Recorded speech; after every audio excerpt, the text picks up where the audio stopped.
Welcome 6th standard to your geography class, and part 1 over. This is part 2, maps.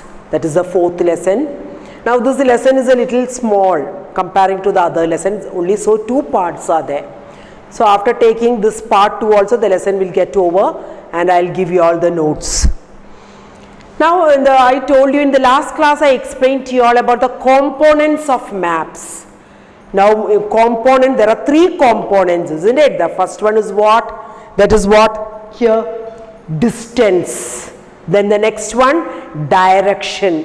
And the third one, symbols. These are the 3 components of maps. Now distance I have explained to you all, isn't it? In order actual distance, what is the ratio between the scale of the map? You all have learned the ratio between the actual distance and the distance you are taking on the map. That is called the scale of there are small scale map and large scale map, all that I explained to you all. Next, direction. There are 4 main directions: north, south, east, west. These are called cardinal points. And there are intermediate points also, that is northeast, northwest, southeast, southwest. All that I have explained to you all. I hope all have read the lesson so far. Today I am going to explain about symbols. Now what are symbols? Now for example, you know map. You all have studied map, different types of map. Now the last one, what did you all learn about? That is thematic map, isn't it? Thematic maps and all that shows about roads, railways, industries, forest, all that. അപ്പോൾ അങ്ങനെ forest, industries, roads ഒക്കെ കാട്ടുമ്പോൾ നമുക്ക് മാപ്പിനകത്ത് ശരിക്കുള്ള road ഇങ്ങനെ വരയ്ക്കാൻ പറ്റുമോ? നമുക്ക് വരയ്ക്കാൻ പറ്റൂല. There are metal roads and unmetal roads. മെറ്റലിട്ട റോഡുണ്ട്, ചരലിൻ്റെ റോഡുണ്ട്. അപ്പോൾ അതൊക്കെ നമ്മൾ എങ്ങനെ വേർതിരിഞ്ഞ് മനസ്സിലാക്കും? അത് ദേ യൂസ് സിമ്പിൾസ്, അടയാളം. ഒന്നുകിൽ ലൈൻസ് വരയ്ക്കും, അല്ലെങ്കിൽ ഷെയ്ഡ് കൊടുക്കും, അല്ലെങ്കിൽ കളേഴ്സ് കൊടുക്കും, അങ്ങനെ. അല്ലെങ്കിൽ അങ്ങനത്തെ ഈ ഡ്രോയിങ്സ്, അതിനാണ് ലെറ്റേഴ്സ്, ഷെയ്ഡ്സ്, കളേഴ്സ്, പിക്ചേഴ്സ്. അതൊക്കെയാണ് നമ്മൾ സിമ്പിൾസ് എന്ന് പറയുന്നത്. അപ്പോൾ അതൊക്കെ നമ്മൾ എങ്ങനെയാണ് സിമ്പിൾസ്, അങ്ങനെ സിമ്പിൾസ് ഉപയോഗിച്ചിട്ടാണ് ചെയ്യുക. അപ്പോൾ നമുക്കത് നോക്കിയാൽ മനസ്സിലാവും, അവിടെ മെറ്റൽ റോഡാണ്, അതിൻ്റെ വരയ കാണുന്നത്. അവിടെ അൺമെറ്റൽ റോഡാണ്, അതിൻ്റെ വര. അവിടെ റെയിൽവേ, അല്ലെങ്കിൽ അവിടെ ഫോറസ്റ്റ്, അവിടെ സീ, വെള്ളം, ബ്ലൂ കളർ. അവിടെ മൗണ്ടൻസ്, ബ്രൗൺ കളർ. പിന്നെ ഇവിടെ plateau, yellow colour. Plain, green colour. അങ്ങനെ ഓരോന്നിനും കളേഴ്സ് കൊടുത്തിട്ട്, അപ്പോൾ ഈ കളേഴ്സ് നോക്കിയിട്ടാണ് നമ്മൾ മനസ്സിലാക്കുക അവിടെ പ്ലെയിൻ ആണ്, അവിടെ പ്ലാറ്റോ ആണ്, അവിടെ ഓഷ്യൻ ആണ്, അവിടെ സീ ആണ്. അതൊക്കെ നമ്മൾ ഈ കളേഴ്സ്, ഷെയ്ഡ്സ്, ലൈൻസ്, ഈ ഡ്രോയിങ്സ്, പിക്ചേഴ്സൊക്കെ നോക്കിയിട്ടാണ് നമ്മൾ മനസ്സിലാക്കുക. അതിനാണ് നമ്മൾ എന്താ പറയുക, symbols. We call what? Symbols. Now in this text കേട്ടോ, ഇവിടെ കുറച്ച് സിമ്പിൾസ് കൊടുത്തിട്ടുണ്ട്. അപ്പോൾ അവിടെ പറയുന്നത് എന്താണെന്നറിയാം, ഈ symbols universal language, the whole of the world അവർക്ക് ഒരേ മൈരിയാണ് അവർ അണ്ടർസ്റ്റാൻഡ് ചെയ്യുക. Understood by all. അതാണ് ഇന്റർനാഷണൽ എഗ്രിമെന്റ്. ഇന്റർനാഷണൽ എഗ്രിമെന്റ് എല്ലാ വേൾഡും, അമേരിക്ക, അതും ഇതും, ഏഷ്യ ഒക്കെ, ഏഷ്യൻ കൺട്രീസ് ഒക്കെ ഒരു international agreement regarding these symbols. അതായത് നമ്മൾ ഇന്ത്യയിൽ വേറെ സിമ്പിൾ, അല്ലെങ്കിൽ നമ്മൾ റഷ്യയിൽ വേറെ സിമ്പിൾ, അല്ല അമേരിക്കയിൽ വേറെ സിമ്പിൾ, അങ്ങനെയല്ല. അതെല്ലാ ഇന്റർനാഷണൽ എഗ്രിമെൻ്റ് ആണ്. എല്ലാവരും കൂടെ മ്യൂച്വൽ അണ്ടർസ്റ്റാൻഡിങ്ങിലേക്ക് വന്നിട്ടാണ് അവർ ഇത് യൂസ് ചെയ്യുന്നത്, ഈ സിമ്പിൾസ്. അതിനാണ് കൺവെൻഷനൽ സിമ്പിൾസ് എന്ന് പറയുന്നത്. Conventional symbols. Conventional symbols means these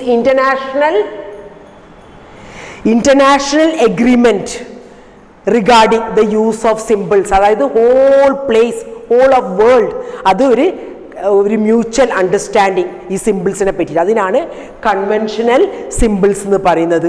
അപ്പോൾ അങ്ങനത്തെ some conventional symbols are given in this picture. കണ്ടോ, അതായത് റെയിൽവേ ലൈൻ, പലതരത്തെ റെയിൽവേ ലൈൻ. ബ്രോഡ് ഗോജ് ഇങ്ങനെ വരയ്ക്കും. Metre gauge, railway station. കണ്ടോ അടയാളങ്ങൾ. മെറ്റൽ റോഡിന് എന്താണ് കണ്ടോ, പാരലൽ ലൈൻ. അൺമെറ്റലിന് ഒരു ഡാഷ് ഡാഷ് ഡാഷ് കൊടുത്തു. കണ്ടോ, ബൗണ്ടറി, ഇന്റർനാഷണൽ ബൗണ്ടറി, പിന്നെ സ്റ്റേറ്റ് ബൗണ്ടറി, ഡിസ്ട്രിക്ട് ബൗണ്ടറി. കണ്ടോ, അതിനൊക്കെ വേറെ വേറെ അടയാളങ്ങൾ കണ്ടോ. പിന്നെ റിവർ എങ്ങനെയാ കാണിക്കുക കേട്ടോ, ഇങ്ങനെ ഒരു ബ്ലൂ. പിന്നെ വെല്ലിനൊരു ബ്ലാക്ക് ഇത്. അതേമാതിരി tank, canal, bridge, temple, church, mosque, പിന്നെ ഛാത്രി, പിന്നെ പോസ്റ്റ് ഓഫീസ്, PO ആണ് അവിടെ എഴുതി കാട്ടുക. അപ്പം നമുക്ക് മനസ്സിലായി post office. Post and telegraph ഓഫീസാണ് PTO, post and telegraph office. Then PS, police station. Settlement means അവിടെ ആൾ താമസം, സെറ്റിൽമെന്റ്, അതിന് കണ്ട ഇങ്ങനത്തെ അടയാളങ്ങൾ. പിന്നെ ഗ്രേവ് യാർഡ്, സിംതേരി, അതിനൊക്കെ ഇങ്ങനത്തെ ഗ്രേവ് യാർഡ്. ട്രീസ് കണ്ട ഒരു ഗ്രീൻ ഇങ്ങനത്തെ ഒരു ബലൂൺ അങ്ങനത്തെ. പിന്നെ ഗ്രാസ് കണ്ട. അപ്പൊ ഇതാണ് conventional symbols followed by the whole of the world. അതാണ് ഇത്.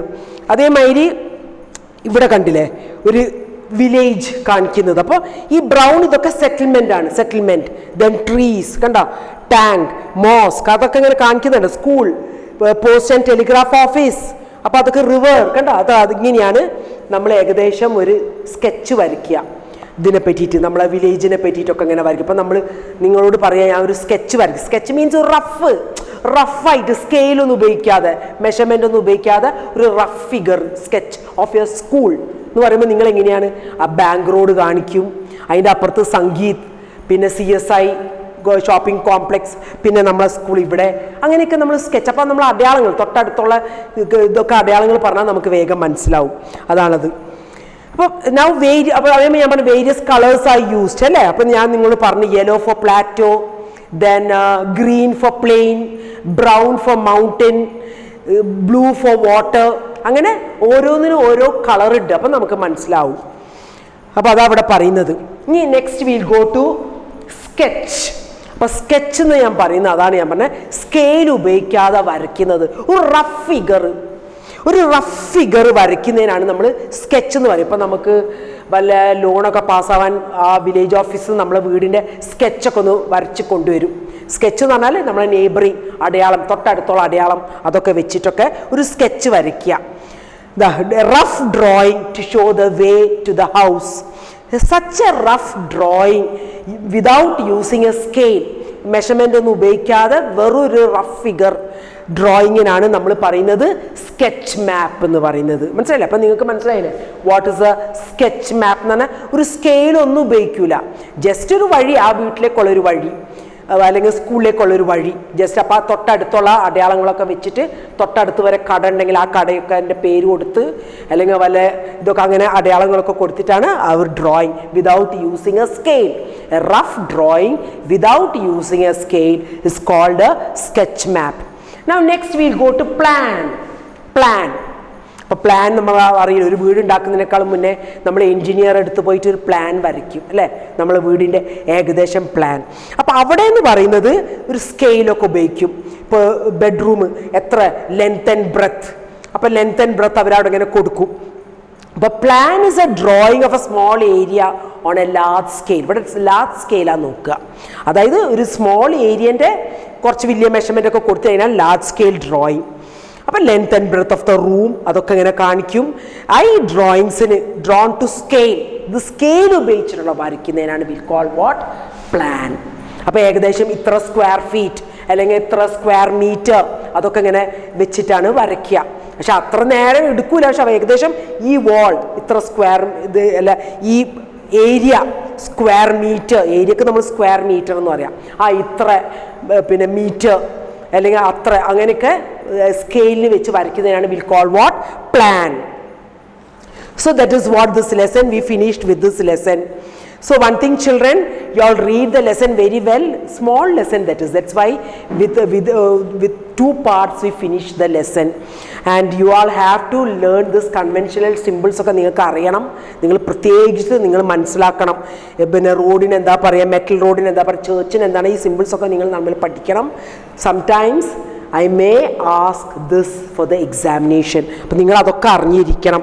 ഇപ്പം ഏകദേശം നിങ്ങൾ ഇങ്ങനത്തെ നിങ്ങൾ സ്കൂളിലേക്കുള്ള ഒരു സ്കെച്ച് മാപ്പ് അത് നിങ്ങളൊന്ന് വരച്ച് നോക്കുമെന്ന് നിങ്ങൾ ഏകദേശം ഒരു റഫ് ബുക്കിൽ, അതും നിങ്ങൾ അറിയുന്നത് നല്ലതാണ്. Again, along with this video, I will be sending these question answers. ഒറ്റ സ്ട്രെച്ചിനെ ഞാൻ തരാൻ പോകുന്നില്ല, ഒരു പകുതി ഈ വീഡിയോൻ്റെ ശേഷം പിന്നെ വേറൊരു ടൈമിനും ഞാൻ ഈ ക്വസ്റ്റ്യൻ ആൻസേഴ്സ് തരും. Okay children, thank you.